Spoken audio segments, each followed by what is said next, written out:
정말 귀하게 키운 딸이었어요. 그런데 결혼해서 애도 안 낳고 딩크라나 뭐라나 그걸로 살겠다고 그러질 않나? 갑자기 연고도 없는 아시아 국가로 떠난다고 하질 않나? 부모 입장에서 얼마나 불안했겠어요? 요즘 영국 젊은이들은 죄다 아기를 안 낳는다고 하는데 우리 딸이 그럴 줄은 생각도 못했죠. 그런데 그 작은 나라로 떠나더니 완전히 바뀌었어요. 한 영국 부부가 과거 이야기를 하고 있는데 불안했던 과거와 달리 아주 평화로운 표정이네요. 딸은 어디로 가서 어떻게 되었길래 참 궁금합니다. 오늘 사연은 이 부부의 딸이 보내왔습니다. 안녕하세요. 저는 클레어 윈저예요. 이름에서 느껴지듯 전형적인 영국 사람이죠. 런던 근교의 작은 마을에서 태어나고 자랐고 대학교 시절 만난 에드워드와 결혼해 지금은 2년차 신혼부부네요. 원래 저희는 영국에서 나름 안정된 생활을 즐기고 있었어요. 따뜻한 차 한 잔과 함께 보내는 저녁, 친구들과 떠나는 짧은 여행, 가끔씩 소소하게 열었던 저녁 홈파티. 모든 게 완벽했죠. 딱 한 가지를 빼면요. 우리에게는 아이가 생기지 않는 문제가 있었어요. 처음엔 조금만 기다리면 생기겠지 하며 서로를 위로했어요. 부모님께는 아이를 갖지 않겠다며 센 척했죠. 저희 부부가 불임이라는 걸 이야기해서 부모님의 가슴을 아프게 하고 싶진 않았어요. 그런데 시간이 지나도 아무 변화가 없으니 불안하더라고요. 저와 에드워드는 서로를 위로하려고 노력했지만 갈수록 대화가 줄어들었어요. 아이에 대한 이야기를 하면 서로 가슴만 답답해지더라고요. 누구의 잘못도 아니고 그저 신의 뜻에 맡겨야 하는 문제니까요. 그렇게 시간이 지날수록 에드워드는 일에 더 몰두했고 저는 집에서 혼자 시간을 보내는 날이 많아졌어요. 왠지 공허한 나날들이었죠. 그러던 어느 평범한 저녁이었어요. 퇴근 후 돌아온 에드워드와 저녁을 먹고 있는데 내내 조용하던 그가 진지한 얼굴로 말을 꺼냈어요. 클레어, 나 해외 지사로 발령났어. 저는 해외 지사 발령이라는 말에 솔직히 좋은 기회라고 생각했어요. 타지에 간다면 서로에게 의지하며 예전 같지 않은 우리 사이가 가까워질 것만 같았어요. 그저 어디로 발령난 건지 궁금했죠.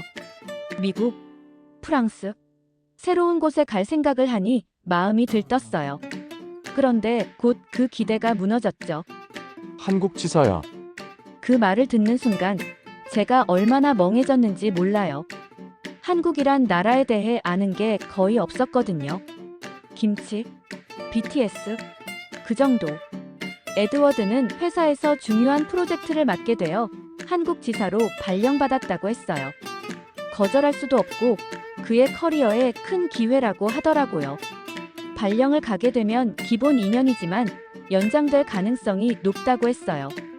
클레어, 우리에게도 새로운 시작이 될 수 있어. 나를 믿고 따라와 줄래?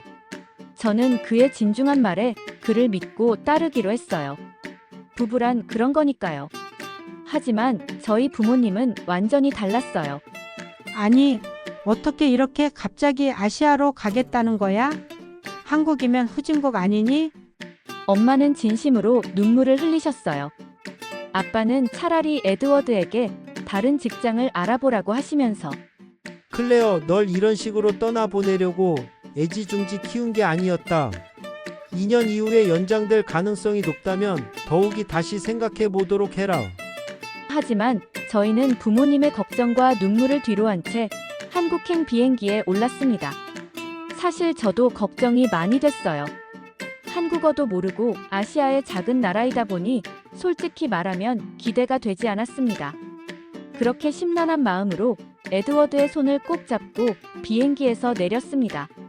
공항에서 짐을 찾고 택시를 타고 에드워드의 회사에서 지원해주는 아파트로 향하는 동안 창밖으로 보이는 서울의 풍경은 완전히 다른 세상이었어요.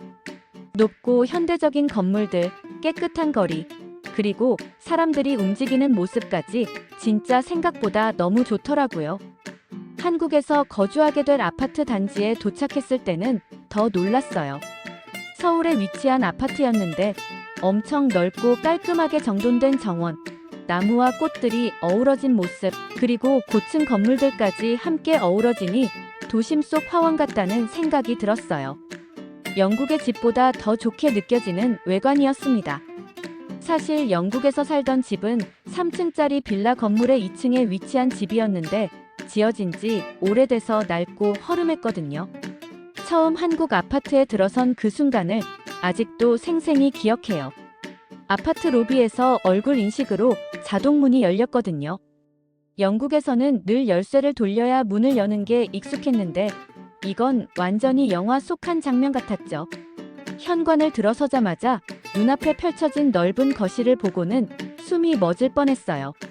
거실 중앙에는 커다란 소파와 함께 벽에 깔끔하게 걸린 대형 TV가 있었어요. TV를 이렇게 벽에 붙이니까 고급스럽다고 속으로 감탄했죠. 그리고 바닥이 어찌나 따뜻하던지요. 에드워드가 신발을 벗고 바닥에 발을 딛자마자 클레어, 느껴져? 바닥이 따뜻해. 라며 깜짝 놀라더라고요. 온돌이라는 난방 시스템 덕분에 집안 전체가 따뜻했는데 그 느낌이 정말 아늑하고 편안했어요. 그날 밤 에드워드와 저는 소파에 앉아 서울 야경을 바라보며 이렇게 말했어요. 클레어, 우리 여기서 정말 새롭게 시작할 수 있을 것 같지 않아? 그 순간 연애할 때 느꼈던 설레임 같은 게 느껴졌어요. 다음날 둘러본 단지 내 커뮤니티 시설은 여행을 온 것처럼 느껴지는 수준이었어요. 주민들을 위한 헬스장, 요가룸, 카페, 도서관까지 있었거든요. 고급 리조트에 온 것 같다는 생각이 들었어요. 더군다나 꽃꽂이 원데이 클래스, 요리 강좌, 어린이를 위한 놀이 프로그램까지 준비되어 있다니.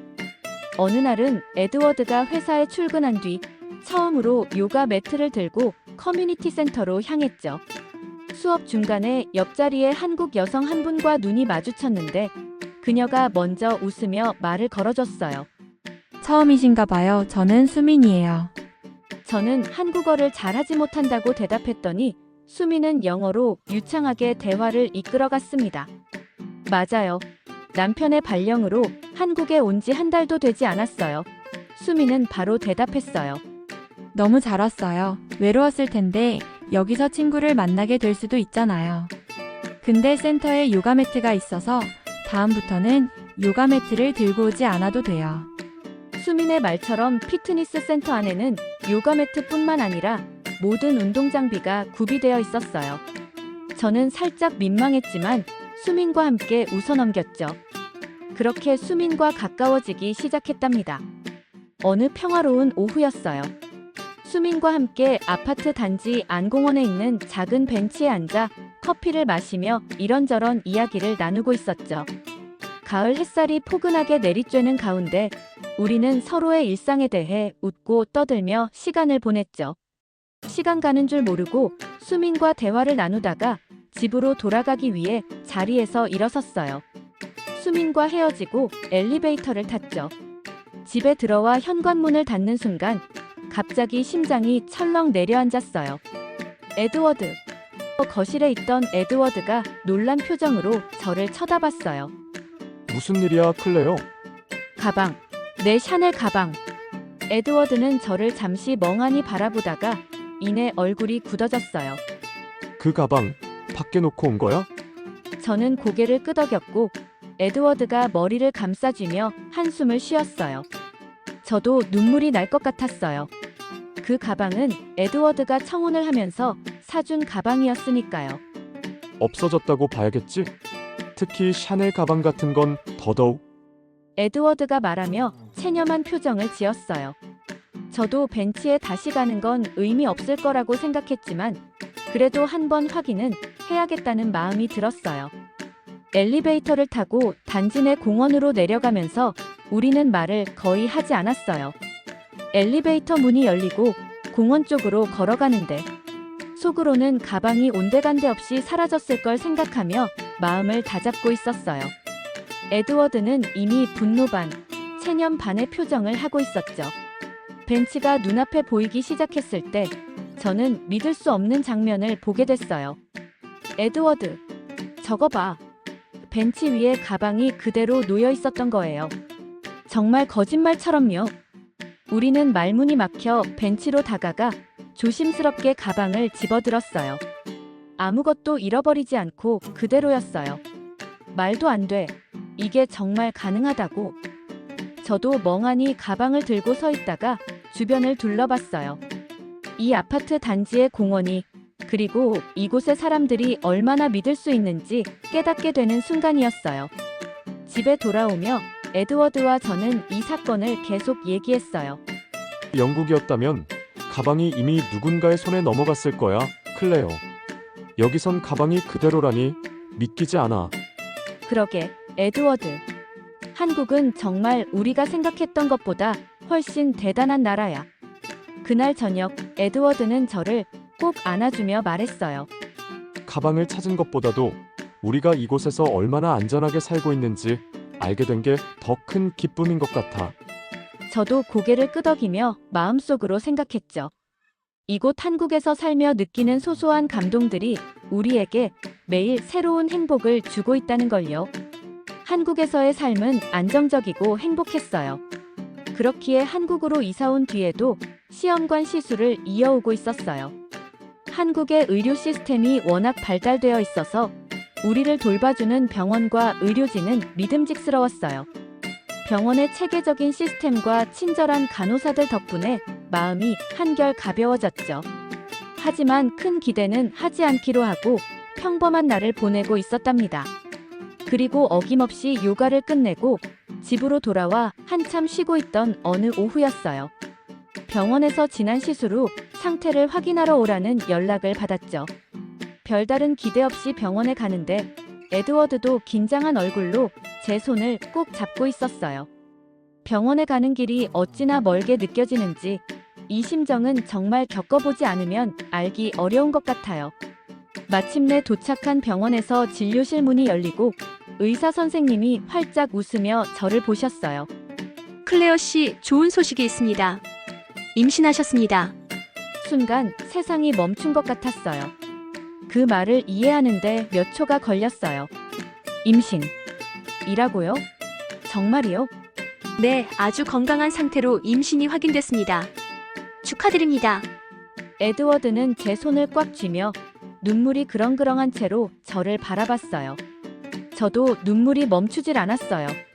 병원 직원들과 간호사들도 박수를 치며 축하해줬어요.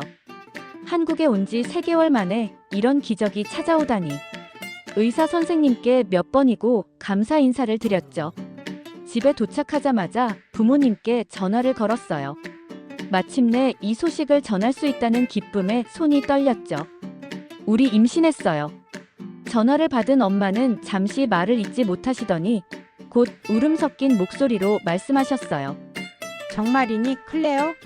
우리 딸, 드디어 내가 그토록 바라던 걸 이루었구나. 정말 축하해. 아빠도 전화를 받으셔서 한동안 말없이 흐느끼시다가 곧 힘찬 목소리로 말씀하셨어요. 클레어 에드워드, 정말 자랑스럽다. 이 기쁜 소식 들으니 한국에 한번 가봐야겠다. 그 말에 저는 너무 기뻐서 어깨를 들썩이며 웃었어요.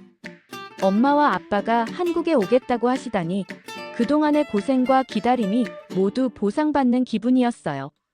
에드워드와 저는 부모님께 한국에서의 생활과 병원의 이야기를 들려드리며 곧 태어날 아이에 대한 설렘을 나눴어요.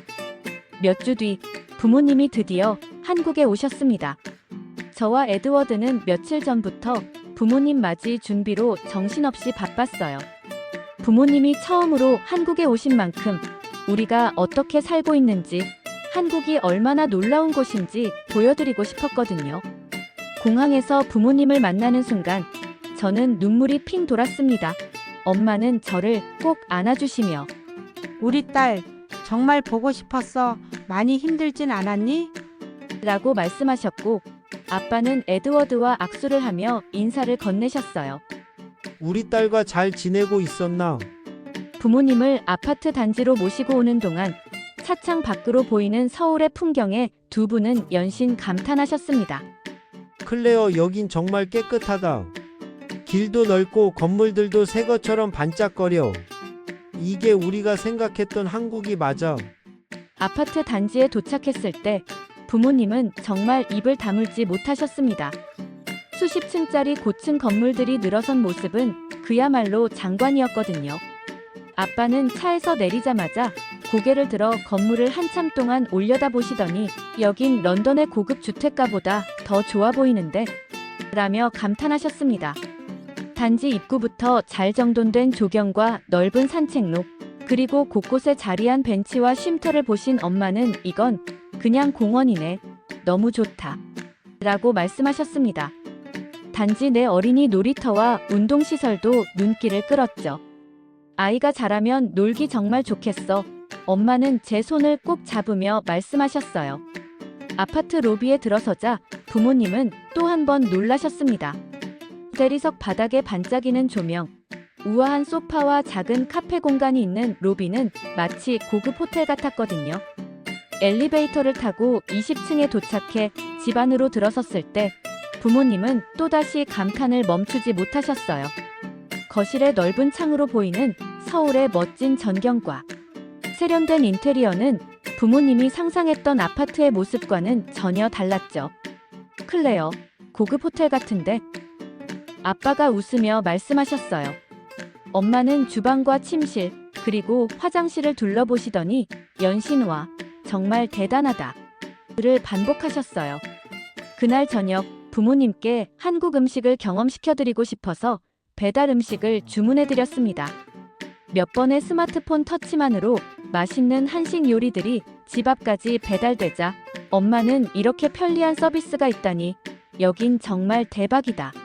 라며 감탄하셨어요. 배달로 도착한 한식도 따뜻하고 맛있어서 부모님 모두 만족하셨죠. 그날 밤 부모님은 서울의 아름다움과 한국의 따뜻한 환대에 감동하신 채 잠자리에 드셨습니다. 저와 에드워드는 부모님이 한국을 이해하고 사랑하게 되신 모습에 가슴이 뭉클했죠. 처음에는 낯설고 두려웠던 이곳이 이제는 우리 가족 모두에게 따뜻하고 소중한 고향 같은 곳이 되었으니까요. 저는 한국에서의 삶이 우리에게 준 선물들을 생각해봤어요. 믿기지 않았던 임신 소식, 사람들의 친절과 아파트 단지에서의 안전함, 그리고 무엇보다도 우리가 이곳에서 경험한 소소한 행복들까지. 한국은 정말 살기 좋고 이곳에서 우리는 기적을 경험했어요. 그로 인해 우리 가족은 더 단단하고 끈끈하게 연결될 수 있었습니다. 한국, 우리에게 놀라움과 따뜻함을 선물해준 멋진 나라예요. 저희는 앞으로도 한국에 머물며 우리의 삶을 앞으로도 소중히 이어나가기로 했어요. 아이를 낳고 새 가족이 함께할 앞으로의 시간이 너무 기대돼요. 한국에게 너무 고맙습니다. 제 이야기를 끝까지 들어주셔서 감사합니다.